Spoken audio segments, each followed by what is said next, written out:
దగ్గర ఉండబడినటువంటి కూడలి సంగమేశ్వర స్వామి ఆలయం అని ఇక్కడికి 16 కిలోమీటర్ల దూరంలో ఉండేది. అక్కడ 6వ శతాబ్దంలో బాదామి చాళుక్య రాజుల కాలంలో నిర్మాణం కావించబడినటువంటి కట్టడం.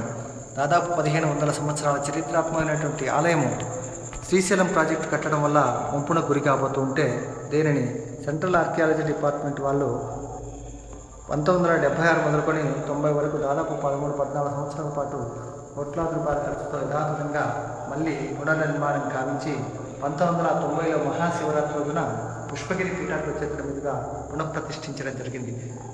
ఈ క్షేత్రాన్ని కూడలి సంగమేశ్వరమని, అంటే కూడలి అంటే నదుల కూడిక వల్ల కూడలి అనే గ్రామం చేత సంగమానికి అధిపతి శివుడు సంగమేశ్వరుడు అని పేరు.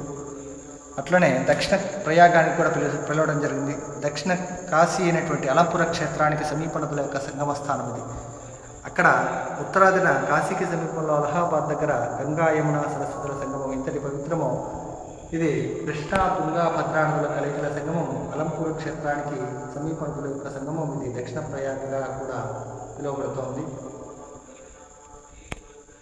ఇక్కడ చూడవలసినటువంటి శిల్పాలు కూడా ఉన్నాయి. గంగాదేవి శిల్పము, యమునా నదీ శిల్పము, షోడశభుజ నటరాజమూర్తి ప్రాకారంలో ఇవన్నీ కూడా మరి